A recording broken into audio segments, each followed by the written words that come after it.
the ocean here has torn the front of this field to shreds. This is Lance Armstrong, and he's using a massive gear. This is the last chance to attack the sprinters. Alan Davis is a little bit behind again here. And now on the line it is Davis. This is not a punch for a stage victory.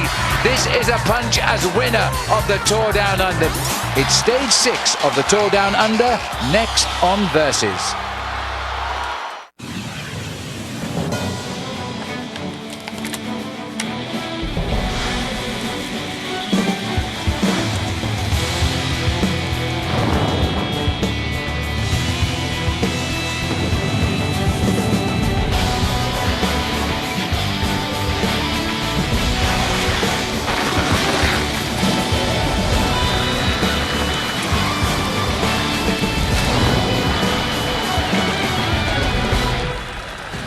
It's another stunning day in Adelaide, the final day of the 6-day, 11th running of the Tour Down Under cycle race, the third International Pro Tour event on the 2009 calendar. I'm Phil Liggett. Alongside me in commentary is Paul Sherwin, and this, under blue skies, is the city of Adelaide, the scene for the final stage of some 81 kilometres, about 50 miles, and it will run over 18 circuits of a 4.5 kilometre lap.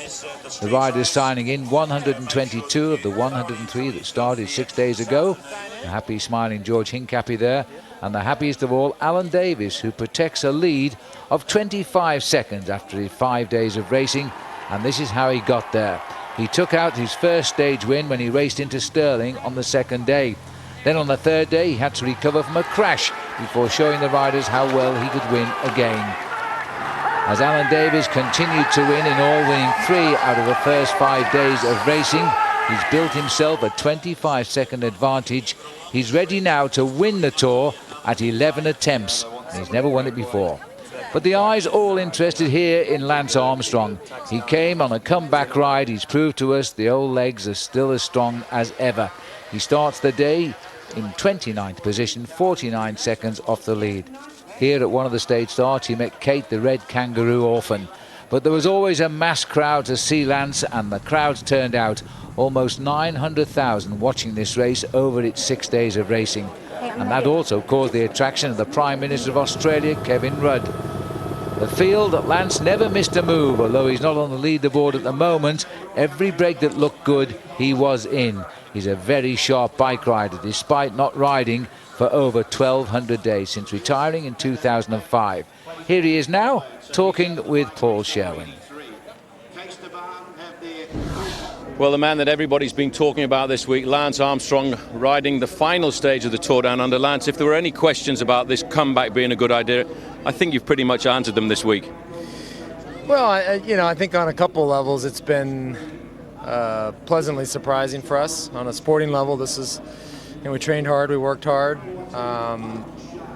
We came here and didn't make a fool of ourselves in the race, but more importantly, from a cancer perspective, this has been a dream come true in terms of kicking off this global cancer campaign, and the government here in South Australia and the people of Adelaide have just been unbelievable.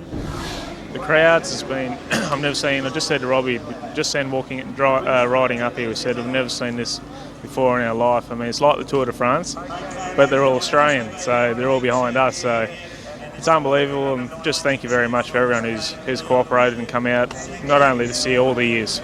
Well, good luck for today, and I hope it goes well. Thank you. All that remains now is just 80 kilometres between victory for Alan Davis and defeat, one must say.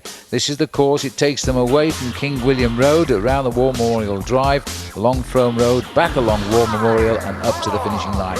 A simple route, and they cover it 18 times.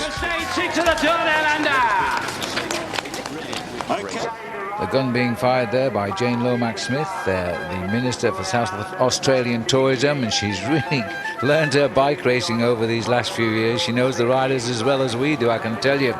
Well, she shoots the gun. They're on the way. The route is a familiar one on King William Road at the moment, as they turn at the top end of it, and going down past the famous Adelaide Oval and the statue of Adelaide's #1 son, the great cricket player Sir Donald Bradman.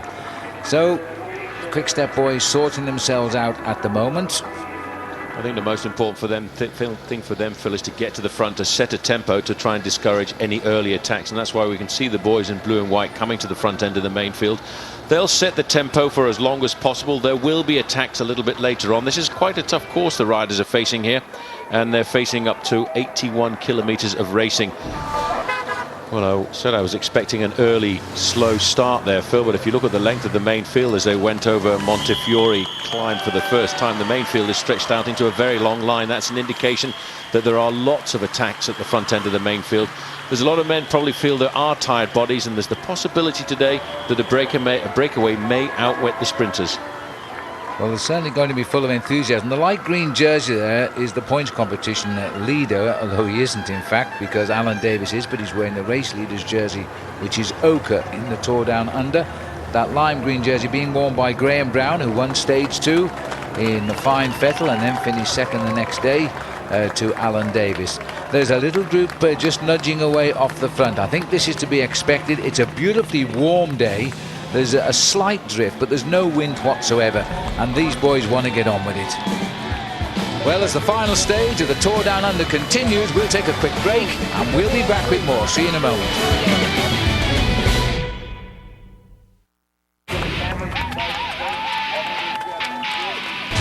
Well, the locomotive on the front of this breakaway, Jens Voigt, he's just pulling along the breakaway. It's being strengthened a little bit. This is Madry at the back on AG2R, Bernard Eisel in the yellow, and then Vincent Giraud is in the light blue there. Sorry about the little bit of picture breakup. Doesn't like the trees just there.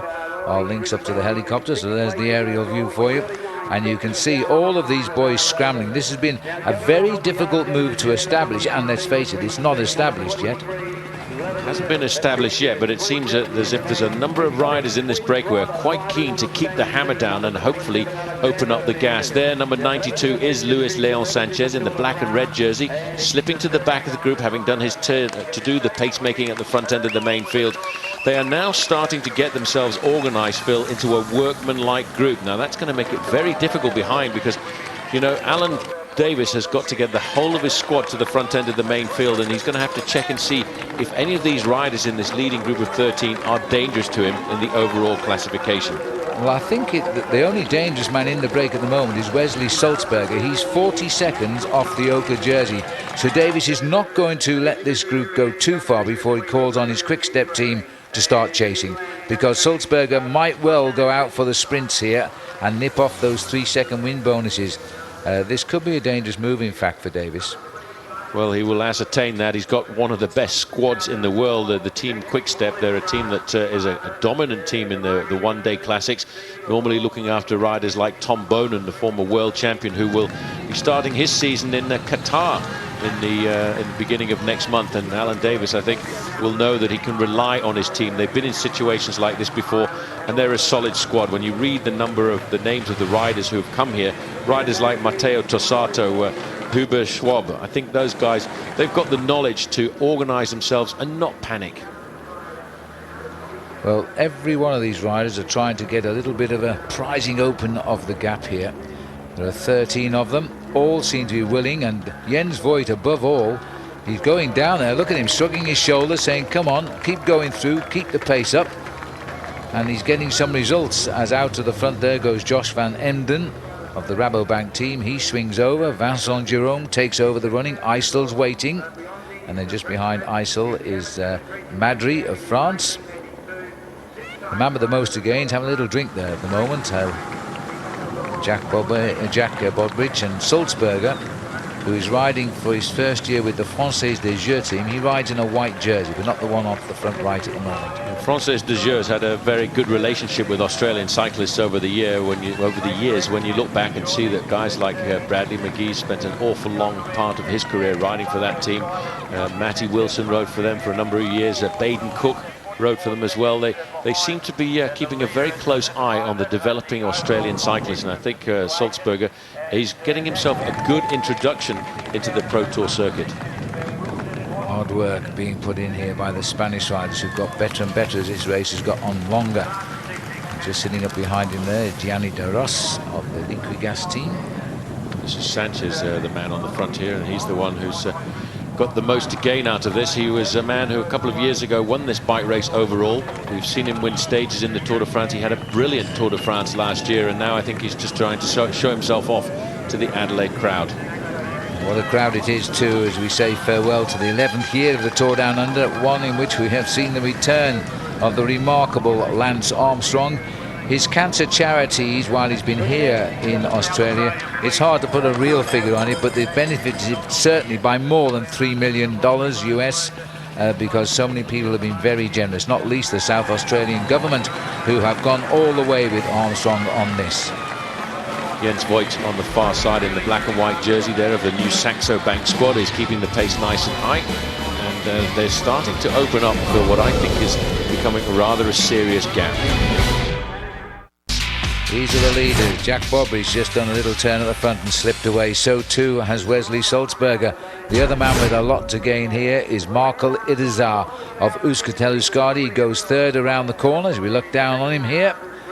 And we're on lap number 7 of 18. At the end of lap number 8, there's a crucial time bonus sprint. So watch out for a move then by the man in black and also the man in pure white, Wesley Sulzberger.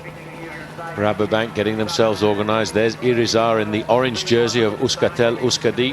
Knies in the blue and white jersey of Team Milram. There, the man rocking his shoulders there is Jens Voigt, and he's the real powerhouse, Phil, I think, that really pulled this away. And Sulzberger was just behind Jens Voigt, and he's obviously getting a little bit nervous, and he can feel right now there's a possibility that he could win the Tour Down Under in a surprise attack on the final day. Well, in a 6-day race, it really isn't finished till the very last wheel has crossed the line. But whereas the Tour de France is over 3 weeks, it tends to be ended before we get to Paris, but this one can change right on the finish. These are the leaders. Christian Knies of the Milram team doing a lot of work. There is Irizar in that all-orange strip. If things go right for him, he could be both the king of the mountains and the winner of this race, because he's only 47 seconds off the pace. Voigt just over to the left-hand side there, slipping away from having set the tempo. This lead group, Phil, I have noticed there's nobody really is playing around for the moment and attempting to sit on the back end of this group. They all feel that there's a good chance that the breakaway may survive here this afternoon, and this will put serious pressure onto the shoulders of Team Quick-Step and, of course, onto Alan Davis. But Alan, I think, has been so calm throughout the whole of this week. I think he's probably got some of the form of his life. He's won 3 stages so far in the Tour Down Under, and even when he had that very bad accident out on the road and was about 3 minutes behind the front breakaway, and that was on the day, I think, down in towards into Victor Harbour. And he pulled himself back into the second group and then pulled himself back into the main field. Never panicked, used his teammates to absolute perfection. Yes, Davis has not put a wheel pedal out of place yet, and he's saved, ridden all 11 of them, and it's the first time he's ever led this race. He's finished second overall twice. He lost the race by just 15 seconds last year, and he lost the race in 2005 by 33 seconds. His lead going into today, 25. So he knows that it's a scant lead, and is it enough? There's the peloton, the split now 57 seconds, and so he is out of the race lead at the moment, and it would be, if the race were to end now, the winner would be Wesley Sulzberger, another Australian, and he's in this group. He's on the front, actually, front left at the moment. Yes, with the club on his jersey, the white and blue shorts. That's the man who is looking to steal glory away from Alan Davis here this afternoon.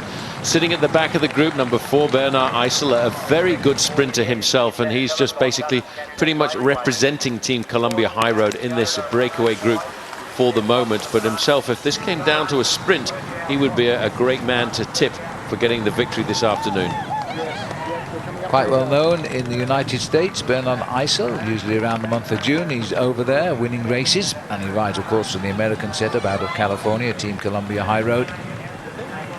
Likely to be part of the team for the upcoming Tour of California, where certainly Michael Rogers says he's going, so too Adam Hansen, and the rumour very rife that Lance Armstrong will be there as well. I feel absolutely certain that Lance Armstrong is going to be in the Tour of California. It's impossible for him not to participate, especially as that race is sponsored by a company that manufactures cancer drugs. So I'm sure we'll see Lance Armstrong there in a couple of weeks' time, and he will have fine-tuned his form here in the Tour Down Under as we see the sprint here for the line. And look at that, Wesley Sulzberger. Jack Bobridge, surprisingly, is going for this, and I'm not sure, two Australians and rival teams. Bobridge has taken out Wesley Sulzberger. Sulzberger will not be happy about that, even though they are rivals, because Bobridge has absolutely nothing to gain from that sprint, but he's got it, and Sulzberger's got second, and Voigt has gone over in third. Well, he's probably trying to protect the position of his teammate from Uni SA, and that's Matty Wilson. He's up in 6th place in the overall classification, and I think that's probably why he's trying to rob a few seconds away there. But of course, he does see the fact that Wesley is getting himself a 2-second time bonus, but that's taken the impetus out of the breakaway a fraction there, as you can see an immediate acceleration by the riders from Case d'Epargne. On the left-hand side of the road there, you can see the front of the main field completely covered in blue and white riders, and that is the jerseys of Team Quickstep, the team of the leader. On the right-hand side, it's Luis Leon Sanchez. The gap, I think, Phil, is starting to tend towards a decrease now, because I think next time we get a time check, it's going to be inside of 57 seconds. Welcome back to the final day of the Tour Down Under. Today's stage is a 90-kilometre circuit race around the streets of Adelaide City. Well, Phil, I'm getting confirmation from the start-finish line that maybe the riders were slightly confused about the sprint lap there, because the referees are saying that next lap they come up to the line is going to be the time bonus sprint, so we may well see a replay. Well, I was very confused, Paul. I went with it because the riders attacked the line with Verve there and appeared to race for the bonuses. My calculation said also that they are now on the sprint lap. If that information is coming from the judges on the line, they're going to have to go again, and we can forget what has just happened. It'll be interesting to see now. Well, it'll be interesting to see, because now, after all, Wesley Sulzberger, who's riding on the front of the pack now, knows that he is going to be challenged by Jack Bobridge. And that's him right on the front, and just coming round behind him is the rider from Liquigas, Gianni Darros. And if they've got it right, then that was a mistake by the youngsters on the race. Elementary, perhaps. Just a little bit of stage fright, stage nerves, I think, being on this big arena here this afternoon. Bernard Eisel's done his turn at the front end of the main field, slipping back. It's a great chance to see how the organisation works in a breakaway like this. A rider will move to the front and do his pacemaking for around about 40 to 50 metres. Then he'll swing off, allowing the next rider in the line to come forward and do exactly the same thing. And the reason you do that is because when you sit behind a rider, and it's amazing, unless you've actually done it, you can save up to 30% of your energy by slipstreaming a rider directly in front of you. Well, Irizar is the rider with a lot to gain if he takes out the sprint. He's on the front there in that bright orange jersey. I noted that Wesley Sulzberger has slipped to the back of the group. He may well believe it was the previous lap, but according to our instructions, it's at the end of the 8th circuit. We are on the 8th circuit now, and Vincent Jerome of France is setting the pace through the streets here. Well, the big advantage they should have is nearly all of these riders are wearing onboard radios, and they can get information from the team manager behind, and the team managers will probably be scrabbling to try and get that information as to whether or not it was the sprint last night. The handbooks tell me it should be the 8th lap, and we're now coming to the end of the 8th lap, so theoretically the team managers need to get themselves into gear and let those guys realize that they've got to come out and sprint again. Still Sanchez, and you can probably hear the race caller there talking as if it is a sprint lap this time. And Irizar, he's got it right because he's right there in second place, and a 3-second bonus for him will move him up the overall classification. But a rush on the outside, and this is coming from Lestraz, and in fact Wesley Sulzberger has realised it, and he's gone after Lestraz. Irizar is in the orange. Now Sulzberger has been awake to this. He must have been listening to the announcers. Sulzberger braking on the right, 3 seconds for him. That was the best result possible. Well, that was the dress rehearsal, Phil, the lap before. Now, this time he did not get it wrong at all. Got himself the 3 seconds. That will pull him that little bit closer to the top of the overall classification, and that is what he was looking for here this afternoon. Well, he got it right in the end. He's now gone up to 37 seconds off the lead, and those 3 seconds have put him now in 4th place in the race. Just that 3-second bonus. He's gone up from his position of 12th to fourth. Well, it could all very much change. You have to be attentive on the final day, Phil. There is another sprint point in the 12th lap of this race, and he will be now wondering whether or not this breakaway can survive until that point, because if it does and he gets himself another 3 seconds, well, he's tickling fourth position. He's sitting in fourth right now, so if he gets another 3 seconds, he will stay in fourth because he's looking at 30 seconds, but he's also the leader of the Tour on the road because of the gap over the main field just now. If the gap stays away, these bonuses will not be of any importance whatsoever. There's also, need I remind them, 10 seconds win bonus for the first rider home today. There's no doubt now that Alan Davies and his Quick Step team have got to put riders on the front and have got to try and reduce this gap. They've got to do it in the next few laps, I would have to say. They can allow these riders to stay clear for possibly another 3 or 4 laps, but after that they're going to have to take it very seriously, the pace-making at the front end of the main field. And I think if they keep the gap at around about the 1 minute mark and it doesn't start to creep up a little bit more than that, they will get assistance from some of the other teams. Teams like, of course, the team of Robbie McEwen, Team Katusha, who are not represented in this leading group at the moment. And Robbie McEwen is certainly itching to try and get himself a victory. He won the Cancer Council Classic, which was the curtain raiser for the Tour Down Under last Sunday, and he's absolutely on fire to win himself a stage here in the Tour Down Under. Yes, but he's got to close the gap to use his magical sprint, that's for sure. He's got more wins than anybody else on the current professional circuit, over 200. Many bike riders don't get 5 in a full career, and he's got over 200, Robbie McEwen. Christian Knies on the front, the German riding for Team Milram, new team for him this year. And the man in black down there is Luis Leon Sanchez, the former winner of this race in 2005, and getting better every day as the Italian flags fly. Big strong Italian quarter here in North Adelaide as the riders go over the top of Montefiore Hill, which at the end of lap 10, we're into lap 9 at the moment, or midway through lap 10 in this case. We'll have a sprint there for the King of the Mountains, and watch out again for Mark El Irizar in the orange, because he'll want to get the points which might give him the King of the Mountains victory. He'll be taking that away from his own teammate. A quick word across there to Pablo Lastrasa, the rider from Que Stefania. Just a little word of encouragement at this moment to say, yes, let's keep the tempo up and high. Let's keep working very well. Nice study of the wheels of Bernard Eisel, the rider from Team Columbia there. You might have seen he's got himself some very deep section carbon fiber rims. It makes for a very uncomfortable ride because those wheels are extremely rigid, but they are very aerodynamic. Knies taking round Vincent Jérôme in second wheel there. Behind him is Madri. Knies has swung wide to get a good look at the breakaway.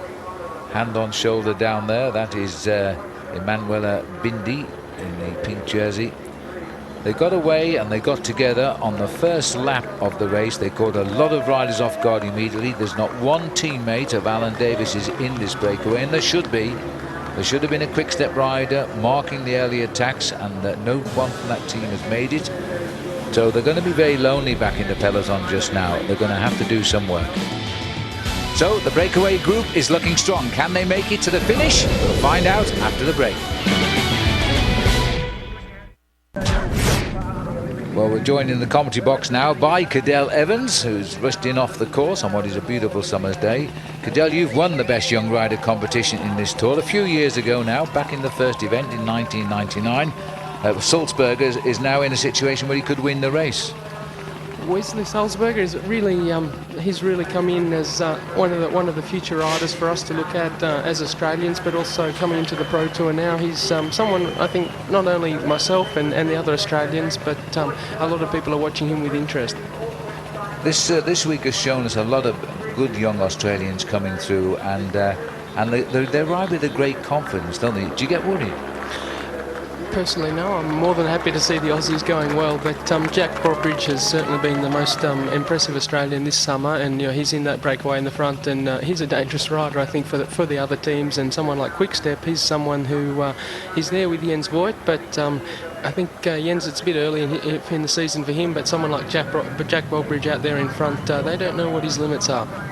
I have to say, Cadell, it is quite amazing when you look at this field here in the Tour Down Under.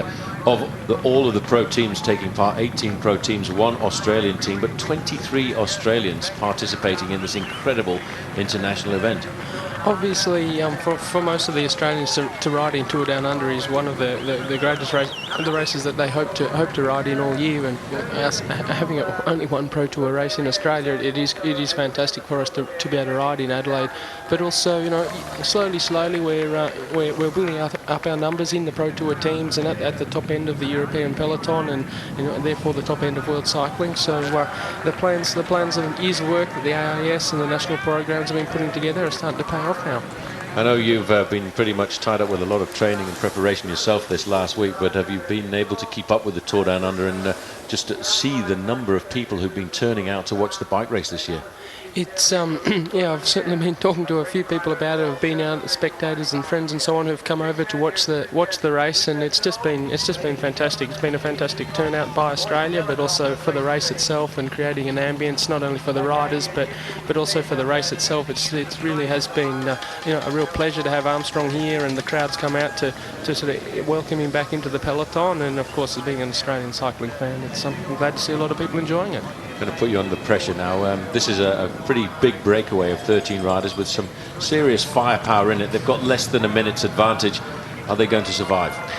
I think Quick Step, they know what they're doing in this situation, and they've always kept it at a minute. It hasn't exceeded much more than a minute out, and I think they're sitting there quietly, keeping the break, not letting them get too far away, but keeping them under control. And I think Albie's got all his boys there are pretty motivated to bring that jersey home. Good, I'm glad you agree with me. Well, if it's going to happen, it's going to happen now, because that was the bell there. They've gone out now onto lap number 12, and another 3-second time bonus at the end of it. We saw what Sulzberger did last time out. Another 3 seconds will consolidate his 4th place overall in this race. That's a rise of 8 places in the classification. But of course, he's got to hold his position if Alan Davis does bring the teams back into this race. They're scrambling for back wheels at the moment. I have a hazard a guess there, Phil, that gap now has come down from the maximum of 57 seconds that it was a few moments ago to not very much more than 30 seconds. The main field have started to crank up the pressure now. They know they're getting into the vital part of this course. 12 laps of 18 are about to be completed, and that's an indication that we're getting into the more serious phase. That's the time when the teams of the sprinters will start to come to the front, and you can see here that in fact it is Garmin Slipstream who've come to the front to give a helping hand to Alan Davis's team Quick Step. And of course, I'm absolutely certain that hanging in the wings somewhere there will be Robbie McEwen's team, because Robbie McEwen seemed pretty much on form this morning, as if he was certainly going to be looking for the win in this final stage. Well, McEwen rides his team as best he can, but he also rides everybody else's teams as well when he plans his finishes. And as you can see there, the American Garmin Slipstream team are riding very well. And I would imagine that Quick Step are very grateful for the help from this direction. They have their own interest in providing a winner on the day, but it's also going to help Quick Step close down the gap. That is quite a reduction in the gap here. You can see visibly that this breakaway now isn't going as quick as it was before. I would say you're right, the gap is around about 30 seconds. So Sulzberger will want these 3 seconds and consolidate 4th overall, which is where he will be if the pack swamp him.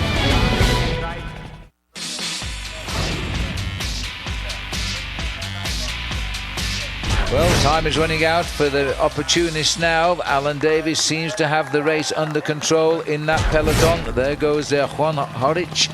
He doesn't seem to want to work in this breakaway. He'd love to see it caught so Robbie McEwen, his teammate, can have a shot at winning his 13th stage of the Tour Down Under. Phil, I'm pretty certain those will be the orders for Team Katusha, especially when you've got a sprinter in your midst like Robbie McEwen, who seems to be in fine form. We saw him win the Cancer Council Classic before the start of the actual Tour Down Under, and that was an indication that Robbie McEwen was starting this year with very good form. And that's why I think Robbie McEwen and his team want this whole race to come back together, because McEwen knows this finish so well.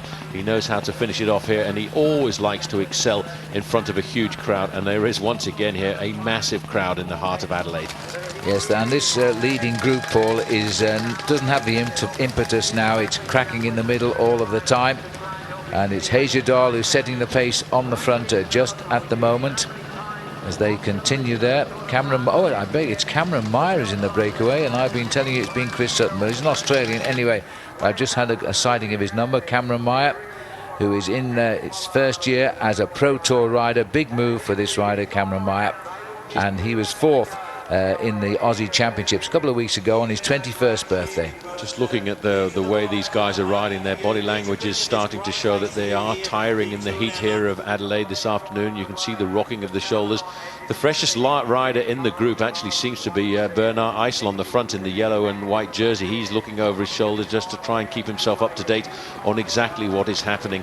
He knows he rides for Team Columbia, and he knows how fast the main field can accelerate on the running down towards the finish. And there is the peloton. It's still, Phil, locked in at that 15 seconds, and that 15 seconds can get wiped out in a kilometre or a kilometre and a half once the main field really starts to open up the gas. Well, I wonder, will they hang on in there? Certainly Jos van Enden here has decided he's going to give this his best shot, because he may be having the feeling there is just a chance here.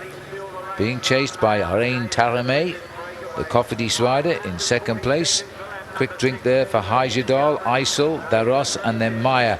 And the camera foreshortening a little bit, but Lance Armstrong's team is on the front here now from Kazakhstan. And it looks as though the orders may have gone out for him too, because Lance isn't far behind.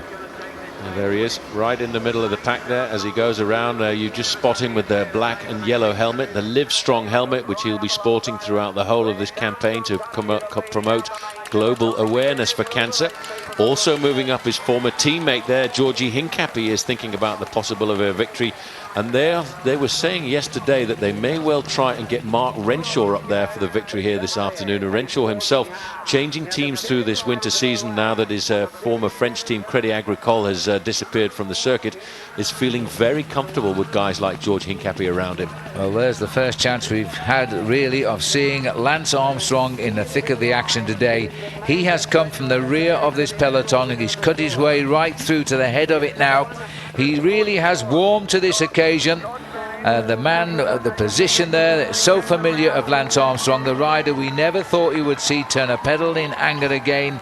1,274 days since he last rode, and as he always points out, more than 23 million people have died of cancer in that time, and that's what he represents right now. The pace is being made here by the rider who rode so well yesterday in the mountains, Trusov, Nikolai Trusov. Watch this, Phil. Look at this. Armstrong is going to cause trouble now. And Hincapie, his former teammate, is right up behind him. Well, Hincapie, wearing number 2, moved right up onto the wheel of Lance Armstrong. And Armstrong is just going to show us here, Phil, that he's still got a little bit of firepower in those legs of his. Well, that is truly amazing. Can you hear the crowd? Because as soon as Lance hit the front, this is what they have come to see. Armstrong mixing it with the best riders, and he really is unbelievable the way he can still do it at 37 years of age. Well, they're going to have to say to themselves right now, what do we do with an attack by Lance Armstrong? He's not going to ride away with the Tour Down Under here, but he's certainly going to ride away with the adulation of the crowd, because this is what they've been waiting for. They've been waiting to see number 11. And did you see how he just tested his legs on the most difficult part of this circuit? George Hincapie's at the front end of the main field, and he's probably thinking to himself, how can I chase down the man that I assisted to win 7 Tours de France in a row? Yes, that's a very good point. But here comes Lance Armstrong. This breakaway is going to freak out when they see Armstrong hitting the front as he comes up towards the group, and that is fine power riding by Armstrong. In fact, when we analyse this race next week, we will find it's been won on time bonuses because the groups have been coming home together. Had it been won by attacks out on the course that have been successful, Lance Armstrong never missed a single attack. He was just a little bit unlucky. They got brought back every day before the finish. Well, the guys are looking over their shoulders, and it's like a flashback, Phil, I would have to say, to probably 2005. Many of these young riders in the Pro Tour this year probably never even raced with Lance Armstrong, and it's probably going to give them a massive big buzz to see the man who's won the Tour de France on 7 occasions in a breakaway situation with them. Well, Armstrong's got there. He might need a couple of seconds for a few deep breaths here, but with the powerhouse, I'm trying to work out who that other rider is who's just joined on. But with the powerhouse of 2 extra fresh pairs of legs, there is a big chance here that it could all happen for them now. Well, Armstrong moves himself up into 4th position there, and he won't get any help at all from the rider there from Katusha. And then they're now there's a bit of shock there, Phil, because these guys have been in a breakaway for quite some time, and they now know that these guys in the rest of the main field will chase down Lance Armstrong. If Armstrong can get to the climb again before we start to pull him back into the fold, he may well find himself with the ability to launch another nasty attack and look for a lone lead. All right, we'll take one final break, and when we come back, a mad dash for the finish will be up on us. 6 riders then trying to reform what was originally a 7-man break. It's been powered up by the arrival with one quick sprint across the void by that man, Lance Armstrong, bridging the gap with a tremendous piece of riding. Real showman stuff, this, Phil, here this afternoon. I think even Armstrong knows that down towards the end there's going to be an acceleration by the sprinters. Alan Davis's team is pretty much in full control, and he's got in the wings a team Katusha who will also be pretty much ready to accelerate down towards the end. Team High Road have got it in control as well at the front end of the main field. Armstrong is not going anywhere, but he is going to ride up the finishing straight in first position. And he is going to show the crowd he's been very much in. With 1 lap to go now, Armstrong is going to go back to Nikolai Trusov. Has a problem there as he comes up to the line. I don't know what it is. He sorted his gears out again, but Armstrong is having none of it. With 1 lap to go, 4.5 kilometres, just on 3 miles, Armstrong is in the void. And I think in the next few months, Armstrong is going to be on the winner's podium once again. I think it may well be in a couple of weeks' time when we go to the Tour of California, because he's had some serious racing in his legs, Phil, this last week, and that I think is what is going to be important, because the Tour of California is a top racer. Armstrong has showed himself to the crowd here in Adelaide, and I think we'll watch him again in a couple of weeks' time in California. Whereas the Cofidis rider here, Rain Talamay's given it a good shot today, but they're going to give up now, and they're going to have to bow to the sprinters, because surely nobody will slip away. Watch out for the opportunist, the man who believes he can ride off a great field here in this year's Tour Down Under, and it looks as though we're going to go to Silence Lotto to see if they can do it. 2 riders still willing to go through. A little bit of hesitation in the race, and it is Team High Road, Team Columbia High Road, who are now on the front because they're trying to set this up for their sprinter, and Hincapie has been sprinting tremendously. So too has Mark Renshaw. Greg Henderson is the other big sprinter, the Kiwi here, who rides for Team Columbia High Road. So as they continue to course round this 4.5 kilometre circuit for the final time, 2 riders are trying to spoil the party for the sprinters. And funny enough, it's been a sprint finish every day, but that hasn't made it a boring race. This has been a tremendously aggressive race with lots of attacks, but they've always come together in the last 10 or 20 miles or kilometres, and then the mass pack has gone for the finish together. Stages have been won by the sprinters. Greipel, Alan Davis has won 3, Graham Brown has won 1. Can Davis make it 4 and win in the ochre jersey? That would put the top hat on everything. Just dangling in front of the field, but those boys are going nowhere right now. The Katusha rider with that leader from Silence Lotto won't help him, because he's trying to soften the field up for the arrival of Robbie McEwen, the team sprinter. The Italian flag flies for the last time on top of Montefiore Hill, as the riders now go back out into the country briefly, along the terraces, down toward War Memorial Drive, and then they'll turn left up to the finishing line. All together this time, and it looks as though Alan Davis in the ochre jersey has taken 4th position behind George Hincapie on Team Columbia. Is he going to line up and take a 4th stage win? It's not unprecedented. It happened only a year ago with Andre Greipel, but Greipel sadly may be watching this on television today back home in Germany, because he's due to go in for an operation on his dislocated shoulder tomorrow. Crashed on day 2. Française de Jeu, the team of Wesley Sulzberger. Sulzberger, by my reckoning, if the bonuses don't upset it at the finishing line, has risen to 4th place finish in this race today. A tremendous achievement with that long attack, snatching the time bonus out on course. I'm sure he planned that all night in bed. He knew exactly what he was going to do when he started the race this afternoon.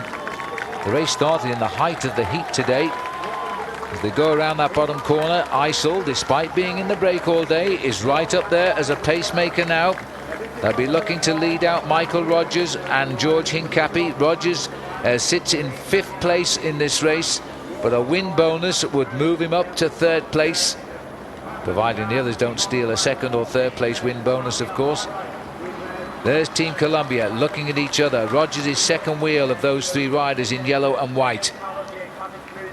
Again, the opportunist trying to break up is Jeremy Roy, I would think this is, from the Française des Jeux. He's attacked every day. Why not today? He tries to ride away on his own, but they're chasing him down. Adam Hansen is the rider, trying to ride him back into the peloton here. Looking down that bunch, looking for Robbie McEwen, who will want to get in the mix on this one. Graham Brown is tucked away in that lime green jersey, dead centre of picture, dodging in and out the wheels. He's trying to bring up his Rabobank team. Mark Renshaw is 2nd wheel now, the new Australian on Team Columbia. And the ochre jersey of Alan Davis got washed away a little bit here, and it looks as though he may not be in the hunt for this one. So it could be a different sprint finish altogether. Davis won yesterday and the day before. Is he going to make it 3 straight? Bit of a tight fit around that left-hand bend here. Mark Renshaw around the corner in 1st wheel now. As he comes around, it looks like it's Greg Henderson who's got 2nd wheel there now. No sign of Michael Rogers. 2 Team Columbia riders, but they've got their hands full here now as Rabobank, the train has started. Tom Lisa will be the launch pad for the rider in the lime green jersey of Graham Brown. If he can burst 4th in the pack now, Brown is coming dead centre. This could be a big win for him, but also, and on the line, he's pulled his foot off the pedals, and it looks as though it might be a Kiki who has taken that for leaky gas. Came from absolutely nowhere. The effort by Brown, he wrenched his foot off the traps, and he may have gone over the line in 2nd place, but that was a tremendous sprint finish, and Francesco Kiki looks as though he's taken that away for Liquigas, and that is a great result for the Italian. Well, we'll get a look at that as soon as we can, but there's no doubt in anybody's mind the winner's gone to Italy today. The big sprinter Francesco Kiki has taken it out for Liquigas. It's their first big win of the 2009 season, and it was well taken too. He got 6 wins last year. His last one was in the United States when he won the 7th stage of the Tour of Missouri in September. He's a man who gets around, believe me. Also won a stage of the Tour of Slovenia. But there is the man who has won the Tour Down Under at the 11th attempt. He was 18 years of age when he first rode this event, and now he is the winner. Alan Davis, well done. Well, there's the face of Lance Armstrong, looking cool, calm and collected. How often have we seen that at the end of a stage of the Tour de France? He's really enjoyed his visit to South Australia. They really have made a big fuss of him. They've treated him like royalty. They have raised literally millions of dollars for his cancer foundations, as well as for foundations here in Australia. And so his return to cycling can only be good news for just about everyone. Paul Sherman has left my side, and I can see him down there. Let's see if he can get the microphone into Alan Davis. Well, Phil, an awful lot of excitement down here on the finish line. Alan, it's taken you 11 years to get the ochre jersey. It's taken you 11 years to finally win this bike race. A little bit of relief now. Yeah, definitely. That's we've finally done it. I mean, we're in a good position before we started, but it wasn't over until this stage, until we crossed that line. And once we got closer to the finish, they just put the speed on a bit just to make sure the gap closed down, so the sprinter teams could help out and close the gap for a bunch sprint. And that's exactly what it was. All the sprinters getting to the fore, but first ever stage win, Francesco Kiki of Liquigas, beating the big sprinters McEwen and Graham Brown.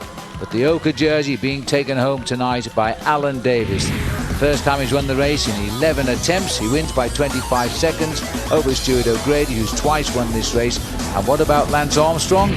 Well, he finished less than a minute off the winner, and let's see how he enjoyed it. Lance, can we just get a quick word with you? That was a little bit of excitement down towards the end there, just showing us what the legs are like. I can't lie. I mean, I feel pretty good today, so I thought I'd give it a go, and just didn't have. You still had a hard charging group coming down for the field sprint, so you needed 4 or 5 guys really turning, and just not enough of a gap. But it just goes to show that you're enjoying your bike racing when you try and get yourself into a little move like that down towards the end of a city centre race. Yeah, I mean, I was definitely. It helps when you have good legs. I felt a lot better today. Actually, probably felt the best today of the entire week. So when you feel good and you have good legs, you got to go for it, don't you? That's it for this year's Tour Down Under. The 11th is behind us, but this is just the beginning of the cycling coverage here on Versus, and we have a great season in store. Up next is the 2009 Amgen Tour of California. Catch the preview show Saturday, February the 7th at 5 p.m. Eastern, and daily live coverage starts Saturday, Feb 14th at 5 p.m. Eastern Time.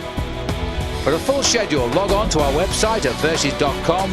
For Paul Sherwin, I'm Phil Liggett saying so long for now, and we'll see you again soon.